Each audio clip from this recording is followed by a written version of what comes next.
Hi, this is Lauri Flaquer, and I'm here at Focus Forward. Today, what I'm really, really excited about is more stuff by James Malinchak. Every day there's something I'm looking at from him. I love the CDs. I really recommend that every business owner spend time and energy on things like this, so they're constantly growing, they're constantly improving. And the other thing is, we can never have too many good messages that we're taking in. It really motivates us and helps us to move forward in our business. So what's really exciting today on this set is I have Robert Dempsey, a husband, father, and CEO of Dempsey Marketing. For his previous endeavor, Life of the Freelancer, he gained more than 1,000 daily visitors, 2,000 iTunes subscribers, and thousands of video views. Today, he helps entrepreneurs grow their businesses using Trifecta Marketing, which he's going to explain to us. Okay, so, hi, Robert. This is wonderful to have you here. Great to be here, Lauri. Thanks for having me. This is really cool. Thank you. So, we're going to jump right in, and I'm going to ask you some questions about social media marketing. Okay. So, so the first thing I'm going to ask is, you know, business owners are a little bit confused about social media marketing. They don't know whether it should be personal or it should be totally for their business. They want to keep like some separation. What do you think about that? Should business owners be separating their personal life and their business life on social media marketing? So that's a good question, and it mainly depends on how you position your business in the first place. So like one of the things that you and I talk a lot about is branding, very important for a business. So you can have more of a personal, kind of family-friendly brand, if you will, or it can be more of a corporate-y type of brand. But either way, the key really is to, you always hear marketers talking about being authentic. And what really all that means is just be yourself on social media. So for me personally, mixing business and personal is not that big of a deal. It really depends on how much you want to put out there. So the answer to that, short answer to that is, don't worry about it. Yeah, to me it's not really a big deal. And I think people are always looking for someone within a business to connect with, because at the end of the day, it's people doing business with people. And if they can connect with a person, then they're much more likely to do business with you. Okay, so what are those hidden gems in social media marketing that any business owner could use to increase their opportunities? Well, I think the key really is connecting with a really as large amount of people as possible. So really casting a wide net, but knowing within that larger group really who it is you're going after. So just like media, so you have the news, where the news can reach a lot of people, but not every story is tailored for every person. So cast as wide a net as possible, but ultimately try and focus in on the key people in there that are going to help your business and that you can also help. And that basically means using technology. So if you're talking Twitter, a great tool called Communit, which is COMMUN.IT, is really great for identifying who the supporters and influencers are within your Twitter community. So technology is a big help with that. Okay, so why don't you talk a little bit about, maybe some of the viewers don't really understand exactly what social media is. So maybe you can give a little bit of a, synopsis on what that is. Yeah, a little primer. So the best way to describe it, the best analogy I've heard is it's just like the largest networking event that you've ever been to. So just like, you go to a Chamber of Commerce event, there's, 500 people in the room. Now, you might not talk to everybody, but you want to try and identify within that room who it is you really want to speak with, who you want to spend time with and develop a relationship with. But to find that out, you have to talk to even more people. So it's the same kind of thing with social media, only the great thing with social media is, in terms of the platforms like Twitter and Facebook and things of this nature, people put a lot of information out there, so you can actually kind of target, and I hate that word, target, but that's the best we got going on right now. So you can really target who you want to speak with in terms of like looking at their biography, looking at likes and dislikes and things of this nature. But really, people always say, what are the rules of, operating online or social media? It's the same as in person.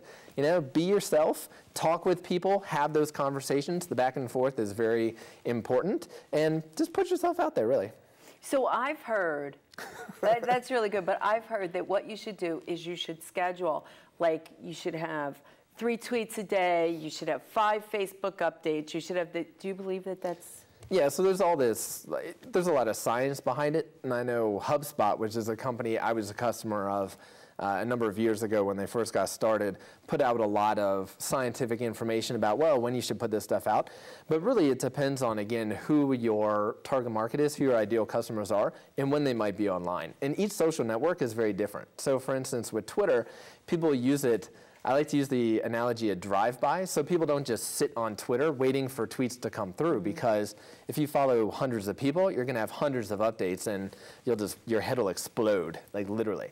So people will come, they'll dip into Twitter, and then they'll leave. Now Facebook, on the other hand, is a totally different beast, where people will literally spend hours a day on Facebook. So the science, yeah, there's a lot of science about that, but it goes out the window. And seriously, if you increase really, if you increase the reach and you have as large a pool of people as possible also sharing the status updates and tweets and all this kind of thing, then the science almost is negligible. People are going to hate me for saying that, but I'll totally toe the line on that.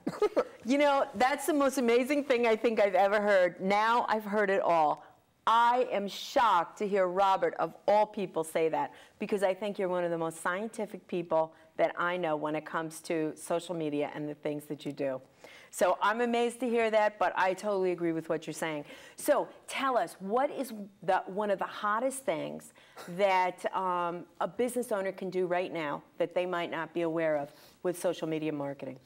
Well, I'd say one of the most overlooked things even is just having a complete profile, even on social media. So for instance, I've seen Twitter, you call it handles, but Twitter profiles, they either have no description or a very poor description, no links back to their website, no nothing. So people can't take a look at that and see, okay, let me learn more about this person by going to their website.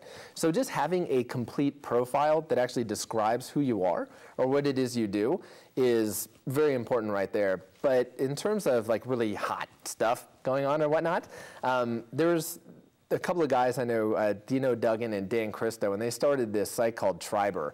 And when you talk about increasing your potential reach online, Triber totally helps you do it. And they're not just a Twitter tool or a Facebook tool, but what it does is it helps connect bloggers to each other. It makes it really easy for other people to share your content. So if you start building out tribes of people, rather than having 2, 3, 4 tweets of your content, you could literally get up into the hundreds, which is just straight social proof. So I would say check out Triber and build your tribes. And again, it comes down to networking with people. It's always about the people. So it's like networking electronically, networking in person. Well, so with Triber, you build tribes, which are groups of people that then it's almost like RSS on steroids. So basically, your blog feed goes in there. People get a list of all the posts published by everyone else in their tribes, and they can just click a button to automatically share it via Twitter, Facebook, and other social networks. And it's a lot of quid pro quo, as a lot of things are in marketing. And so if you're sharing other people's stuff, and by stuff, the technical term stuff actually means blog posts, then they'll share yours as well. Excellent, excellent. Okay, so what is the future of social media marketing? Yeah, that's a good question. I knew that question would be coming. What's the future? The thing with social media, too, is it's still so new. And just a quick story on that. I was talking with a friend of mine from Florida, and he was saying that businesses today are finally realizing, right, 4 or 5 years later after all this stuff really got popular. I've been on Twitter since like 2006 or something crazy, but they're finally realizing that, oh, social media is a good thing. It's here to stay. It's not going anywhere. This whole content marketing and blogging seems to be working for other people. So now we have barely scratched the surface on the reach of social media and the number of businesses operating in social media as well. So in terms of the future, I'd say we're we're barely scratching the surface at the beginning of it. And frankly, I haven't seen anything really new and hot come about. It's just going to get a lot more crowded in the coming years. So really understanding who your ideal customer is and finding them on the social networks that are applicable to you is of the utmost importance. So going back to the basics. People always say that in business, right? Got to go back to the basics. But seriously, you got to have the basics down. So the basics just like doing are where business. it's The at. basics are coming back, being like bell bottoms. Yeah. Exactly. Okay, what about Pinterest? Should we be paying attention? Pinterest has been driving a lot of traffic, which is a inhumane way of saying, views from people for a lot of businesses. And it got really big, really quick.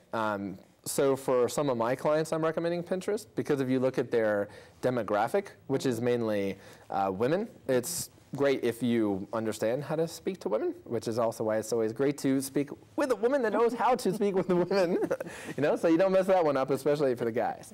But yeah, I mean, I definitely like it. It's understanding who's there and will they even be interested in what you're going to share there. So a lot of marketers jumped in and started sharing all sorts of just stuff, infographics, not like who cares, right, about what they're putting in their blog post. No, you don't do that.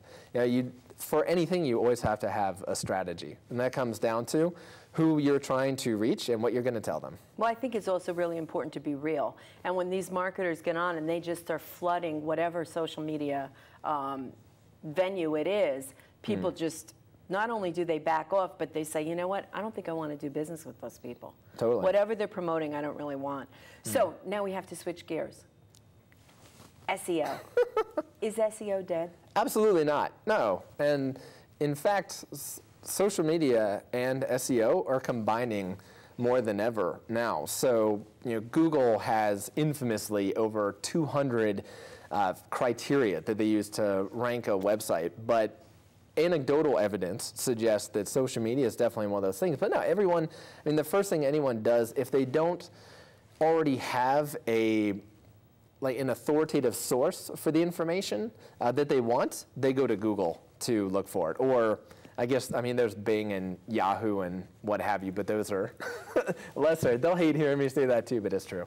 Okay, so now speaking of Google, when I look at my stats, it used to be that I could actually see a lot of the keywords that people were putting in, so I would know which keywords were working, which weren't. But I notice now most of that just says Google. So I do have a question. What's up with that? How are we going to? Are we supposed to be paying Google to get that information? What's the plan? Yeah. So this is probably one of the best reasons to not purely rely on SEO and search engine marketing for your business, right? And that's where we get into Trifecta Marketing, which we may or may not cover later. But the point being is that no, we're Google, there. Why don't you explain it? Okay. Well, let me answer your question first, though. So, with what happened with Google was that they said, for the sake of privacy for their customers, they would, if anytime you're logged into any Google product, you're automatically put into a secure connection, and anyone that is logged in to any Google product whatsoever, right? And they have many. Any Google product whatsoever, under the secure connection, they will not share those keywords with the site owners. So in other words, if you log into Gmail, and then you go to Google, type on something, and find my site, I'll get that little not provided that you're talking about in my Google Analytics. And they claimed that, companies will only see small single digits, low double digits. That's okay, so I can't use foul language here, but that's a load of hooey, because all I've seen literally across every client that I have is that number going up. And the bigger the push they do to get people into Google+, which you automatically get an account now if you sign up for Gmail, you're automatically there. The more they get people into their fold, the less we as website owners will know what people are typing in to get to our websites.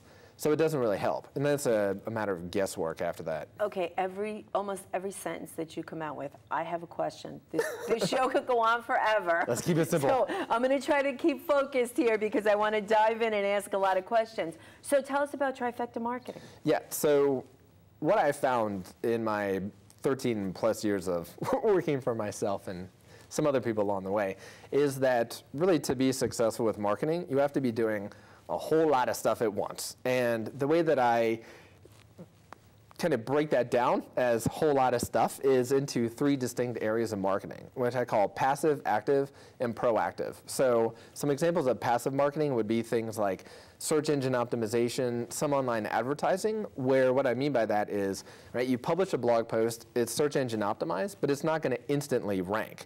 And so you have to kind of wait for it to rank, and the more people that share it, the better it ranks, et cetera. But you're not in there every day, like tweaking and rewriting your posts and things of that nature. At least you really don't need to be. So that's passive.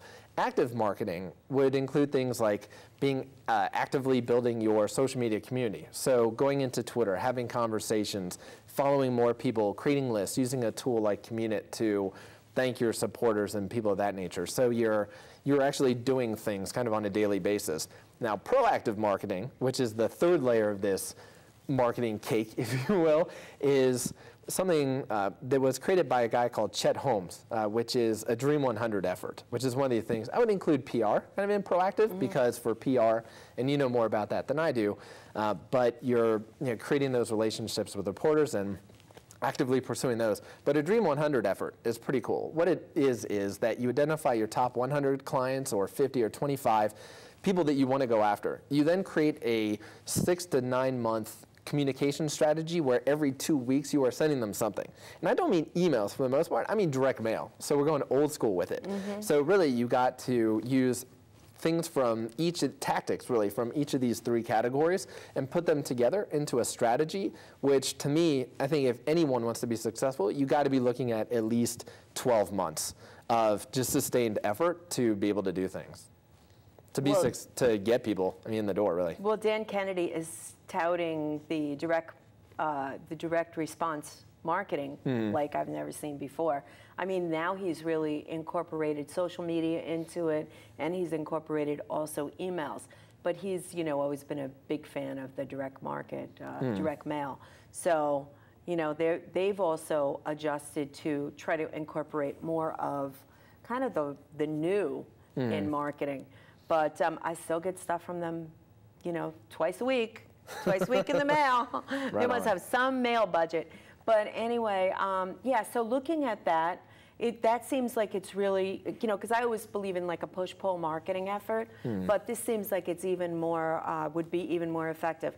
So what advice do you have for business owners on how they can increase their SEO ratings? So SEO hasn't really changed for quite a long time. I mean, the basics, right? It really comes down to, first of all, writing content that people are interested in. So then the question is, well, how do I know what people are interested in? Well, who are your clients, right? Who are the people, what questions do they have? If anyone has done any sales whatsoever in their life, which is pretty much every entrepreneur that has landed a client, what kind of questions do they ask? You can write content around that. So it starts off at the base with content that people care about, answering questions, talking about all sorts of different aspects of your business. Then it's, again, the basics, title, tag, description, keywords, and then really important too nowadays is getting that shared in social media. And then also having people link back to your content. But I'm more of a fan for organic link building. So link building is just what they call getting people to link to your stuff, right? Like you build these links. But if you write things that people really like, and how do you know what that is? Well, just start writing a whole bunch of stuff and kind of see what happens. So I know it sounds really strategic when I say that, but seriously, try a bunch of different things, see who the people in your networks, see what content they really like, and link to, and then write more of it. Well, I'm amazed. I mean, all the basics. I'm absolutely amazed at some of the topics that I've written blog posts about that people are still viewing. I have the really high viewership on it. I'm like, I can't even believe that somebody would be interested in those topics. But, you never really know. And also I've noticed the picture is really important. How exciting the picture is, or how eye-catching, or how much it relates to your title. So tell us, do you think titles are really important in blogging? Oh yeah, absolutely. And if I didn't say that, Dan Kennedy would probably come over here and slap me in the face. But yeah, because the title is what gets someone's attention, right? And it's okay, do I really want to read this and spend my time reading that post? So the title grabs them, the first paragraph, the introduction, brings them into the fold, and then the rest of it is just gravy, and then you keeping their attention and providing basically what you promised in the introduction. And again, images go into that. I've seen, in terms of the structure of content, is if you can include images and video along with the text, then those types of posts can do really good. And so in terms of how that links in with SEO is also, if someone comes to Google, types in a search, they land on your website and they immediately bounce, Google is going to say, well, that person obviously didn't find that very valuable at all. So if someone does a search, comes back to your website and then spends some time on it, then Google says, well, they must have seen some value in that. They spent, X amount of time compared to, all these other sites in our index. So we're going to rank that one higher because people find this information valuable. So they have to come, look at your stuff, stay on, and stay on. So you really have to have quality content. Yeah. So what's the hottest thing today in SEO? Honestly, I don't think there is anything really hot in SEO. It's, again, for me, it's just coming back to the basics. I think SEO, generally speaking, for a long time, and SEO people are going to hate me saying this, but I'm going to say it because it's true, is they made it seem like it's so much voodoo, right, to people, and it's not. I mean, I talk with some really old school SEO guys, and they're like, Rob, the basics have not changed, and if I do just this, like the basic stuff, I can get ranked faster and higher than anybody else, and it works. So how did you get all those rankings when you had Life of the Freelancer? Come on, Bill, tell us. No, but again, it's writing content that the audience was really interested in. They shared it a lot. I had videos, a lot of videos, so people were hanging around, and they were linking to it because they found enough value in it to tell other people about it, not just with a share on social media, but also with a link to it from their website. Which is also, I mean, if you can write content that can help give people more ideas, then they will also reference your post, and then you get a link that way also. So, I mean, it's part art, part science, but again, it comes down to sticking to the very basics of SEO, and then networking and figuring out along the way of what people really care about and they want to read about and what they'll share. So when you started Life of the Freelancer, did you have a strategy or did you just kind of jump in? No, with that one, I had no strategy, which was a really bad idea. And that's why, the first thing I talk about with clients now is, let's get a marketing strategy in place. So what's my number one tip? Have a marketing strategy, right? Which is something we entrepreneurs overlook a lot of times. But no, with that, basically my strategy was, I'm going to talk with as many people as possible, get as many videos out there, share it with as many people, and each person that I interview, I will ask them to introduce me to 2 more people. And then I use some basic psychology, which is people love to talk about themselves. And so if you share a video and you say, hey, by the way, I posted this video about you, yes, they're going to share it. I mean, come on, who won't? Unless it makes them look really horrible, they're going to share it. And so I just kept doing that. And so over the course of a number of months, I was doing 4 to 5 interviews a day, 5 days a week, and I had hundreds of entrepreneurs on video, and then sharing the videos of themselves with everyone that they knew, and just bringing more and more people into the fold. So you started out without a strategy. You figured you'd dive in, and you figure out, okay, this is what I'm going to do. I'm going to talk to as many people as possible. I'm going to video them. I'm going to interview them. I'm going to do all this. Share the content. Get that out there. The result was enormous. Yes. I mean, were you shocked? I was shocked when I heard about that. Yeah, no, I was surprised. Yeah, I mean, that was shocking. So tell us now that you're in Dempsey Marketing, you have Dempsey Marketing, tell us, did you have a strategy when you started Dempsey Marketing, or was that another, I'm just going to jump in the deep end? So I'm a big fan of kind of just jumping in the deep end, but, and I'll give you some props here, right? So with Life of the Freelancer, what I was looking to do is, okay, I have a wife and daughter. How can I actually make money from this? Because I had a web development business at the time, and I was winding that down and sold a few of the online applications we created. So I came to talk to you, and we found, and like, Lauri, how do I make money off this thing? It's almost cobbler's kids have no shoes, right? You can market for other people, but not yourself so much. So you said, right message, wrong market, right? So freelance, what I needed to do was shift to entrepreneurs. So when I shifted that message to entrepreneurs, the great thing is, and a number of people I've spoken with said, well, was Life for the Freelancer just 9 months of wasted time? No, because I met you, and we've done a lot of business together, and I could leverage all of the metrics and numbers that I had to say, yes, I actually know how to do this. I mean, that, and I built a business on using web marketing. So with that, no, my strategy was I defined who it is that I want to do work with, what service offerings I'm going to have, because I wasn't doing products, it's all services, still primarily services, and just started going into my network and saying, hey, I'm winding down my web development business, this is what I'm transitioning into, this is what I've done, here's the proof that I can do this, do you need any help? And so I just started, I picked up one client and then another, and I mean, it took off. And we were at the time living in Thailand, so I built up Dempsey Marketing while living in Thailand for a year and a half, and it got so busy that I had to come back so we could keep it going and grow.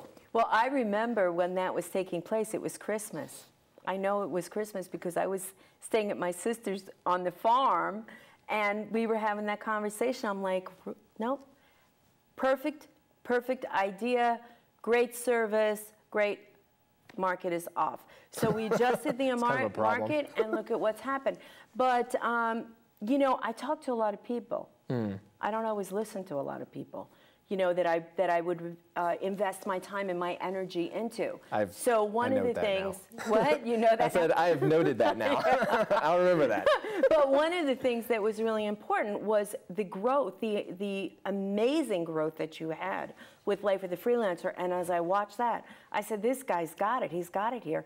All we had to do then was adjust it to where we could offer that out as a service. So that, I think that was phenomenal. So tell us a little bit about what you do with your clients at Dempsey Marketing. Okay, so, and just to actually give a quick note on your last statement about the phenomenal growth, I got to give some credit to my friend Scott Scanlon, because he introduced me to a concept called all-out massive action, which is you just freaking go for it, and like there's no tomorrow, and just, you know, work like crazy. So that's what I did with Life of the Freelancer, and so that's what happened. And that's what I do with Dempsey Marketing. So talking about what Dempsey Marketing does, I mean, there's typically a few ways that clients come in the door. They either have a website that isn't working for them, and we won't name names, but we know who those people are, right? So they have something existing, it's not working for them. And when I say working for them, I mean it does not get them leads or sales. So it just sits there pretty much doing nothing, or it's negatively impacting their business.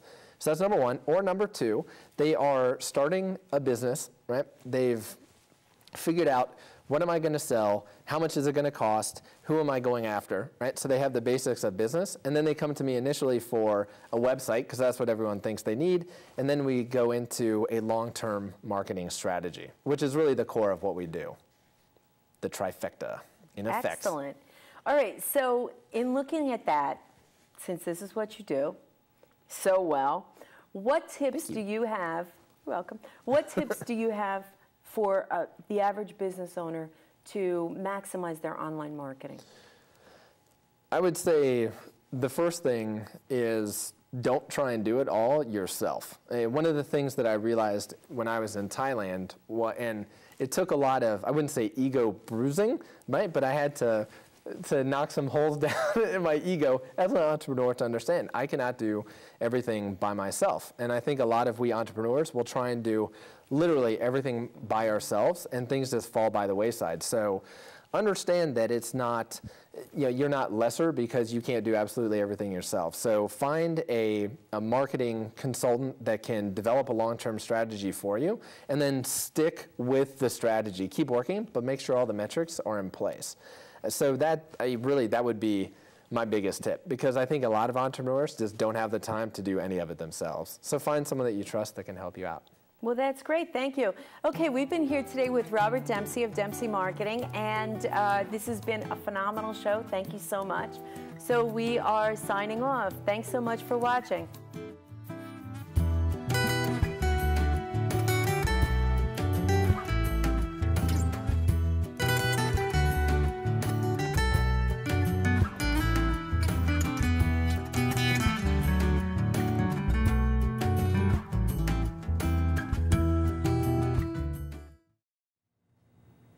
Hey Hey there, I'm Robert Dempsey with your tips from the net.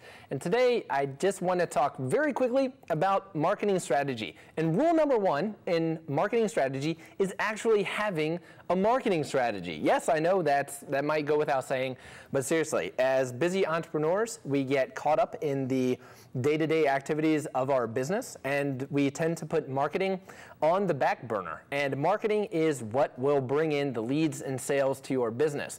Now, one of the ways to actually be able to implement a marketing strategy yourself is to schedule time each day to do it. Time management, very important thing for entrepreneurs. Now, the best way, and of course the way that I recommend doing a marketing strategy, is having someone else do it for you. So seriously, if you do not have the time to create a 12-month marketing strategy and implement it yourself, definitely find a marketing consultant that will create the strategy and implement it for you. But be very aware of who you're going to have do this. You want someone that will take the time to sit down with you and understand your business and the goals that you are trying to achieve for your business. So that's it. Rule number one in marketing strategy, have one.